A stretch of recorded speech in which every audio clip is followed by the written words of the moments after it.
Good morning, good day, and good night wherever you may be. Did you know that some studies suggest that a carnivore diet could potentially help manage symptoms of certain neurological disorders like ataxia, multiple sclerosis, and epilepsy? This is Art Thomas, and I have acquired ataxia. Welcome back to Living with Ataxia. I'm on the carnivore diet, and it has helped me considerably because it really helps the nervous system. And I highly encourage anyone with a neurological condition to adopt the diet. How do you feel about it? I think it's the optimal human diet. Carnivore diet, meats or a meat-based diet. The issue that you can encounter with eating things like vegetables and fruits, I mean, there's a host of issues, but it's like a double-edged sword. There are some nutrients in them. They're not the most bioavailable. The most bioavailable nutrients would be in a carnivore diet: steak, chicken, fish, those types of things. But most people fare the best on a carnivore diet or ruminant animals, cows, venison, things like that, elk. There are a lot of things. I think Dr. Paul Saladino said it. He's a proponent of the carnivore diet. There are a lot of things that are in meats that you can't find in plants, but there's nothing in any plant that's essential for human survival that you can't find in meats. So you could go with eating meats exclusively without having any plants, but if you try to do that with plants like vegans do, you end up with all types of problems. They start having bone demineralization, hair loss, weak teeth, loose teeth. They start having all types of problems. There's a host of problems. But like I said, yeah, there's nothing in any animal product that you can pretty much subsist on animal products. You have people that do what they term the lion diet, which is they only eat beef. They only eat cows. That's all they eat: steaks, burgers, those types of things. And they're sufficient. That's a sufficient diet for human existence. When you eat a diet like that has no carbs and you're getting your energy from fats, your body does a thing where gluconeogenesis. It will create its own carbohydrate source. But you need when you have a diet that's high in plants, vegetarian diet, you're scrounging for sources of protein, because plants are what's called incomplete proteins and meats are complete proteins. So your body needs a complete protein to be able to utilize the amino acids from the protein.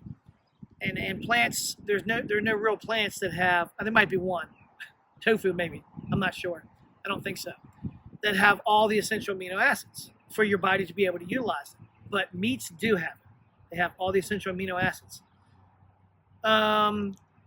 Yeah, you need the fats, you need the cholesterol for proper hormone production, proper nervous system functioning. Your brain likes fat as an energy source. Your brain feeds off of fats. It doesn't feed off of fiber or the things you get in plant. And then I use the term bioavailability. The proteins, or let's say the iron or the vitamins that are in a plant, bioavailability means there might be a source that's in there in the plant, but it's not that bioavailable. It's not easy for your body to utilize. The sources of, say, iron or the B vitamins or what have you that are in meats, they're the most bioavailable. They're the easiest for your body to utilize.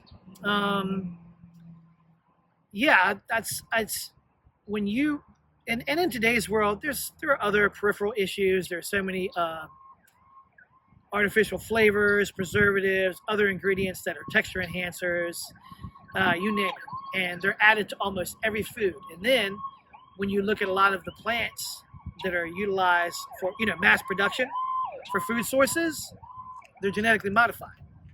And I'm not even really up on the effect of GMOs on the human body, but I don't believe there's any long-term research to say what the possible negative effects are to ingesting GMOs. And you don't want to, unless you want to use yourself as a test subject, you don't want to be ingesting things like that. Whereas, conversely, people for centuries, the cornerstone of their diet, if not the entirety of their diet, has been meat, beef, chicken, fish, eggs, milk, and people have thrived on that. Not only survived, thrived on it. Where and if they did eat plants, they were survival foods at best, or in addition to their main diet, which was the beef, which was the goat, lamb, fish, eggs, that type of thing. Yeah, so I mean, you can pretty much thrive, and I'm not saying survive, thrive on a carnivore diet. And you have people like that I find that are good sources of information for the carnivore diet. Dr. Anthony Chaffee, he's a neurologist or a neurosurgeon in Australia. Dr. Sean Baker, orthopedic surgeon here in America. Dr. Paul Saladino, Dr. Ken Berry. All of these people are proponents of the carnivore diet. They all have medical degrees, and they're all not just surviving, they're thriving. They're not fat, they're not out of shape, they're not lethargic, they don't have these whole hosts of diseases, which I think it's Dr. Chaffee says this a lot, talks about this a lot. A lot of things that we think of today as diseases are not diseases per se. It's not like Ebola. It's not like a pathogen. They're metabolic disorders caused from eating junk food, from eating a host of carbs. You know, I don't think 150 years ago anybody had an issue with gluten or celiac or Crohn's disease. And if you did, you were probably the odd man out because people didn't gorge themselves on those substances. They ate meats. That was the cornerstone of their diet. And they didn't have any problems. When you look back at people over 100, 200 years ago, and the main thing that they ate, they even had their structure of their face was squarer jaws, larger jaws, teeth weren't all misaligned. And you wonder, like, why are these things all of a sudden, like in this day and age, happening? In the last 40, 50, 60, 70 years, obesity, diabetes, atherosclerosis, heart conditions in general, congestive heart failure, all these things have skyrocketed. Why? It's because more and more and more people are eating carbohydrates. You can't go anywhere where you can't get a honey bun or a muffin or something. Carbs, carbs, carbs. And you might find a meat stick somewhere. And it probably is loaded with preservatives. The things that people thrived on for generations and generations and generations, for thousands of years, have become like a novelty now. The carnivore diet, it's considered like a fad diet, which is idiotic, but it's considered a fad diet when it should be just the way people eat. That's the way people eat. When milk started becoming pasteurized, then you started developing, over the decades, people started developing lactose intolerance. You know, I've actually had a client who we got raw milk from farm, and she was lactose intolerant, and she could drink the raw milk. So you tell me. Something in the pasteurization process is denaturing that milk, and now it's not the way it originally was. I'm not sure exactly what the damage is from the pasteurization process, but it's doing something to the milk where it's making it not as bioavailable, or it's changing something, or it's destroying some nutrients in there that are essential to the processing of the milk. It's like they'll prescribe, I guess, in clinical doses, vitamin C for certain things. But when you eat an orange, which, the orange has vitamin C in it, but it also has other things. The way things are in nature is the way they're intended to be consumed. So there are things in nature that have sugar in them, but not like white table sugar. It's not the same. It's changed. And back to vitamin C, when you're on a carnivore diet and you're not ingesting all those carbohydrates and that other crap, then your need for vitamin C goes down. Because that was a question like, well, what about scurvy? Are you going to get scurvy not being on the carnivore diet, not ingesting fruit, not ingesting large amounts of vitamin C? You don't need it. You don't need it. Your needs even change. Your cholesterol may go up a little bit, but is it even bad? No, it's not even a bad thing. I mean, you're talking about, like I keep using the words, you're not talking about people surviving on the carnivore diet. They're thriving. They're doing very well, very healthy. There's a thing called coronary artery calcification. It's a test that you can take. I think the best score is a 0. And there are people that are proponents of the carnivore diet. They've been on the carnivore diet for a certain amount of time, they take that, they consistently score like 1, 0, 1. There's, it's very low, which is against what a lot of people that are against it, because they have the traditional view of too much red meat and all this other crap that's just skewed information. It's not true. And they, with their logic or their thought is, if you're eating that much red meat, you're going to make your cholesterol sky high. You're going to give yourself high blood pressure. But no, that turns out to not be the case. That is not true. It's not borne out in the evidence. And there are many people that have gotten on the carnivore diet that are curing all types of lifestyle ailments: eczema, psoriasis, leaky gut, Crohn's, celiac, diabetes, particularly type 2. I'm not sure about type 1. That's what you're born with. Or you can be born with. Maybe there's somebody on that too. I don't know. But yeah, there's all hosts of. There was a guy, you can find him on YouTube. I can think of his name. Anyway, he has a whole series of videos where he talks about how, he was up into his 40s, he was diagnosed with congestive heart failure, and the doctor told him that's not supposed to be reversible. And after 6 months on the carnivore diet, he went to another doctor, and the doctor asked him, "Why do you think you have congestive heart failure?" He said, "Well, my other doctor told me I did." So you don't now. Michaela Peterson, Jordan Peterson, Michaela Peterson, two big name proponents of the carnivore diet. She had some form of arthritis that was so bad, juvenile arthritis, that her hip and her ankle had to be replaced at 17. And she went through a series of self-experimentation, lactose-free, paleo, whatever. And she finally hit on the carnivore diet. And that has literally cured all of her ailments, even her depression, lifted her depression. She's on no more meds. She's got no more doctors. She's fine. This can't all be anecdotal, and it's not placebo. Some things can be aided or helped by placebo effect, but not everything. Things aren't just magically cured by it because you think about it. Any other questions?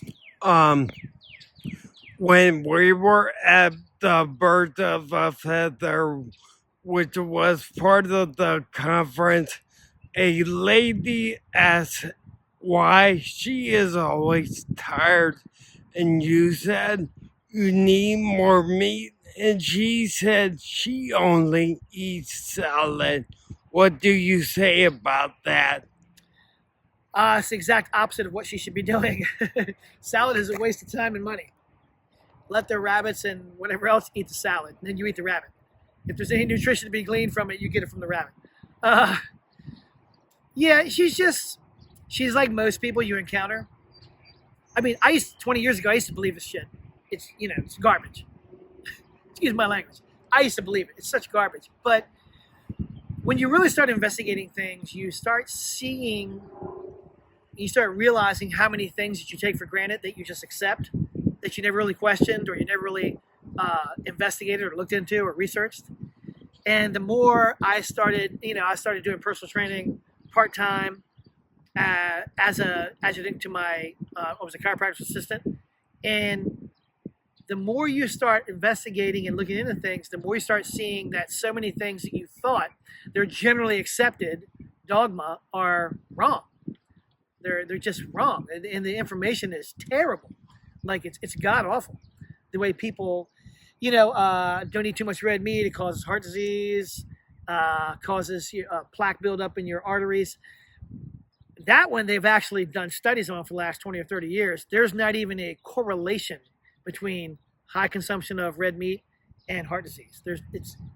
That one's been put to rest, or it should be put to rest by now. But it just goes to show you how far-reaching the bad information is. People still hold to it dogmatically. When we went to the Ataxia conference in Orlando, and that one doctor, MD, was on stage and said that beans were a good source of protein. They're good for your nervous system. And he had to kick in that he was a vegan. It's ludicrous. It's insane that an MD would think that. But there is such a disconnect between the medical community, it seems, and nutritional information. It's kind of like, I'm a heart doctor. I'm an orthopedic surgeon. That's what I know. That's it. That's all I know. There's no crossover. There's no It's just weird. You would think generally the average person would probably think like, well, they're a doctor, they know about nutrition. No, they don't. They're woefully ignorant about that. And your body's a closed system; it can only operate on what you put in it. So if you can work out, do whatever you want. If you're eating Snickers bars and Doritos, you're probably not gonna be that healthy. Yeah. So yeah, it's just people like her. It's almost like, I feel sorry for her. I can't fault her. She doesn't know. She's been fed the usual BS, and mainstream media is a god awful place for information for anything. They peddle those age old stereotypical BS lines about red meat, about getting so many cups of vegetables a day. Just garbage advice. It's not good. It's not good. It's not good at all. Yeah, just so everybody knows, I'm on this diet and have not suffered anything from the cholesterol. Um, it really has helped. Even my knee pain. Like I said, I broke my femur, and I've always had knee pain. Um, my knee pain isn't gone, but it definitely decreased by just this diet. Yeah, I could say, having gone on the carnivore diet, and I'm my own best test subject, so I will do self experimentation. I've gone on the carnivore diet for a year, got off of it. When I went on the carnivore diet, within a week, I noticed snore less, sleep improved. I was starting to get almost sleep apnea like symptoms, where I'd wake up multiple times throughout the night and be aware that I was waking up. So it was giving me broken sleep, so I could lay in the bed for 9 hours and still feel like trash in the morning, like I wasn't fully rested. Carnivore diet improved my sleep. Definitely, they say one of the first things is it starts to powerfully eliminate inflammation, systemic inflammation, specific inflammation in a certain joint. I noticed within 4 or 5 days from, you said, like old injuries, that the injury to this shoulder and this knee, gone. Like, not better, gone. Like, I just noticed, like, wow, that's not there anymore. More energy, like a sustained energy throughout the day. And it takes a while to, it's not instant. It takes a while. It can take months for more and more of the effects of the carnivore diet to take place in your body. You figure you've been abusing yourself for decades. You didn't get there in a day, and it's not going to happen in a day. But you do notice a lot of things pretty quickly. I noticed weird things: no bad breath, no body odor. I didn't have to use the bathroom as much, but I mean, it's called waste for a reason, because it's a waste. And the carnivore diet is more efficient. Your body is utilizing much, much more of what you eat, as opposed to eating breads and pastas and grains and plants. You're wasting a lot of it. So, it's unnecessary. But I did notice when I went off the carnivore diet and started eating more of the other foods, all of those things, the joint pain in the shoulder and the knee, the bad breath in the morning breath, the crash in the middle of the day where I needed to feel like I needed to take a nap, all that stuff came back, rushing back. And maybe it's because I had been away from it, but it seemed like it was twice as bad. And now that I'm starting to go back to a meat-based diet, I feel better. Everything is better. Everything is better. Every little ache, pain, the brain fog, the headachiness that I might, sometimes I would feel like I had a headache, almost like I was mildly dehydrated. If you get that feeling, like all that stuff kind of just went away. And it's kind of like you just wake up one day, as you're going along further and further on the carnivore diet, you just wake up and realize, wow, that doesn't hurt anymore. Wow, I don't have that anymore. Wow, I swear I don't have any like tests or anything to prove it. I swear my eyesight got better, because I can see everything fine, but it's really close up that I have an issue with. I've started having an issue with the last couple of years, and I swear that got better. Everything, every marker of health and day-to-day health and activities was improved. Everything I can think of. Everything. More energy, better energy. Even my mood was lifted a little bit. And for lack of a better description, I did feel lighter. and I was losing body fat and not even trying. And I didn't change anything else but going from a standard American diet to the carnivore diet. I didn't change anything else. Workout routine stayed the same, everything. Everything was the same. All right. Thank you. To wrap things up, the carnivore diet presents an intriguing option for individuals managing neurological disorders. While more research is needed, the potential benefits cannot be ignored. It's essential to approach this diet with caution and consult with healthcare professionals to ensure it aligns with your unique needs. I'd love to hear from you. Share your thoughts or experiences with the carnivore diet and neurological disorders in the comments below. Don't forget to subscribe for more content on health and wellness. Thanks for watching, and I'll see you in the next video.